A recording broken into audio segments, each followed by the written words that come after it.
Y yo tengo una pregunta, Raúl, con respecto a, porque ustedes empezaron el año pasado en tiempo de pandemia, o sea, el momento más difícil para comenzar un proyecto de cualquier tipo. Claro. Y sí me llega a la cabeza la duda de cómo inició, o sea, qué te motivó, cómo empezaron, qué tenían cuando empezaron, si fue difícil empezar, o Sí, sea, porque nada más el hecho de tener que testear, por ejemplo, tal vez a quienes eran refugiados, o sea, no sé cómo ustedes lo hacían. hay muchísima logística como que hasta empezar en esa fecha complican todo. Entonces, ¿cómo fue ¿cómo se dice build-up? Como el crecimiento. Eso mismo, el desarrollo. El desarrollo desde antes de abrir hasta abrir, que te motivó a crear el refugio. Claro, en realidad algo bien interesante y de lo cual también nos sentimos bien orgullosas es que fue un proyecto que se da de una forma muy orgánica, desde organizaciones de la sociedad civil, que nos sentamos un día, para ser exactos el 11 de mayo, pero bueno, yo quiero parar aquí un poco y decir también que en realidad el hecho de que sepamos la gran necesidad y urgencia de crear espacios seguros para la comunidad LGBT no es nuevo, esto tiene mucho tiempo que lo venimos reconociendo y de hecho el construir espacios seguros, un albergue casi utópico, en realidad es el sueño de muchas y muchas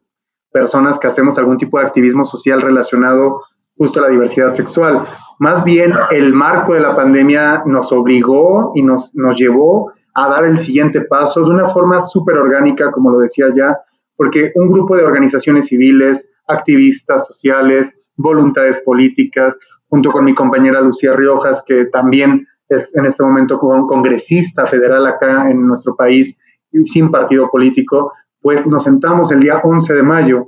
y es ahí donde decidimos dar el siguiente paso. En realidad no teníamos muy claro qué era lo que teníamos que hacer, pero de algo estábamos seguros,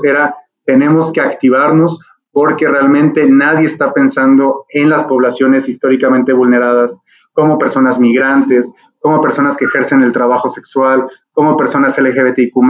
como las juventudes que históricamente han vivido un proceso de precariedad y de abandono institucional por gran parte de los estados de nuestra región. Y entonces, al tiempo que ya veníamos haciendo algún tipo de trabajo, yo, por ejemplo, he trabajado casi 8 años en la pandemia, en la respuesta ante la pandemia del VIH y acompañando a las poblaciones clave, pues igual mi compañera Lucía trabajando con temas de feminismo, otras organizaciones que estuvieron presentes en nuestra apertura, pues dijimos, bueno, tenemos que dar el siguiente paso y abrimos un espacio físico después de una serie de gestiones, un edificio que en ese momento no tenía actividades, justo porque quienes trabajaban ahí no estaban ya presentes, estaban trabajando desde casa, así que aprovechamos el espacio y fue un gran trabajo logístico el poder acondicionar el lugar, quitar escritorios, computadoras y colocar pues lo mínimo básico que requería el espacio para ya ser como tal un albergue, un refugio que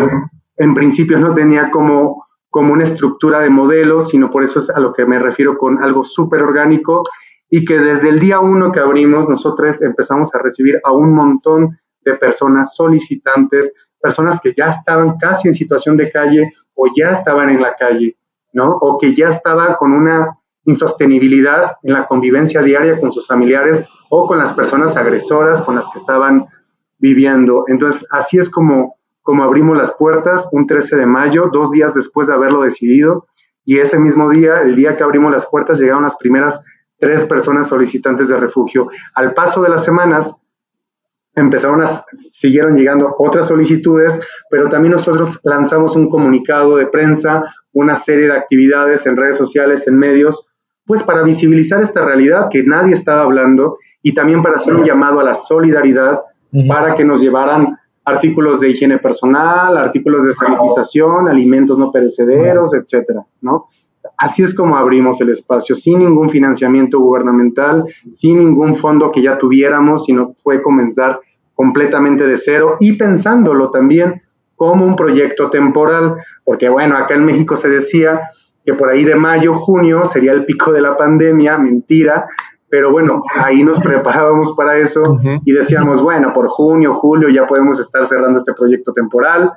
y no, en realidad es que en el mes de junio tuvimos que reconocer que con pandemia o sin pandemia ese proyecto no podía ser pensado más desde una visión temporal, sino que la realidad de la persecución hacia las comunidades LGBTQ+, pues es una realidad y que teníamos que ya empezar a mirar a futuro hacia un fortalecimiento institucional, hacia una reestructuración de nuestros programas o modelos integrales de acompañamiento, y es así como pues hemos crecido en todos estos meses. Qué bonito. Y quiero preguntarte, Raúl, ¿cuáles son los tipos de casos que ustedes más reciben cuando llegan allá?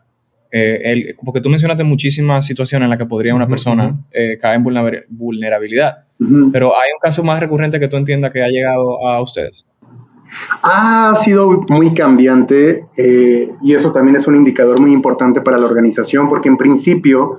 los casos que más llegaban eran aquellas personas que habían perdido su fuente de ingresos justo a partir del paro de actividades económicas en el país. Muchas personas dejaron de percibir los ingresos necesarios para cubrir sus necesidades básicas como el arrendamiento, servicios, alimentación, etcétera, y tuvieron que entregar los lugares en donde estaban alquilando y pues la mayoría, también recordemos un contexto acá en México que es que la Ciudad de México históricamente se ha visto como la ciudad, y lo digo entre comillas, como la burbuja de los derechos, a donde vienen muchas personas LGBTIQ más del interior del país, pues a hacer vida, a hacer proyecto, y que pues muchas veces es impensable tan solo la idea de volver a casa de los familiares en otro estado de la República, y eso pues complica mucho cuando no se cuenta con redes de apoyo primarias, secundarias, cercanas a donde estamos, y por eso es que en un principio recibíamos mayormente personas que quedaban sin empleo. Después yo creo que las personas, sobre todo jóvenes,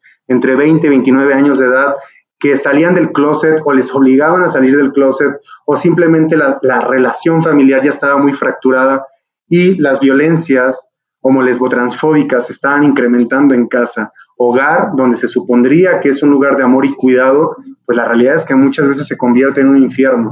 Entonces también estos jóvenes y adolescentes que son directamente expulsados de sus hogares o que ya tuvieron que salir huyendo, inclusive personas privadas de la libertad y de la comunicación por los propios familiares en estos intentos o esfuerzos de corregir su orientación sexual, identidad y expresión de género. Entonces, en un principio es eso, ¿no? Personas que se quedaban sin ingresos, personas, sobre todo jóvenes, que eran expulsadas de sus hogares, pero hoy día les podemos decir que se está viviendo un fuerte desplazamiento forzado, una persecución de Estado, sobre todo de países centroamericanos, Salvador, Nicaragua, Honduras,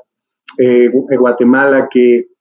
están viniendo para México, se están viniendo oleadas de caravana migrantes, y dentro de estas caravanas de migrantes hay personas LGBTIQ+, de las que pocas personas están hablando, ¿no? Pocos espacios, pocas instituciones, entonces cada día es mayor el número de solicitudes de personas extranjeras que están apoyándose o solicitando asilo en México, y mientras se resuelve su estatus migratorio, pues es fundamental encontrar espacios seguros y comunitarios como lo representa Casa Frida. El 17% de nuestra población es personas migrantes. Wow.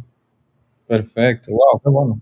Sí, porque esa era una pregunta que te quería hacer, si solo recibían personas de México, pero qué bueno que también reciben personas de migrantes. Sí. Que como tú lo dijiste al principio, son parte de las personas que están en vulnerabilidad. Justo. Claro.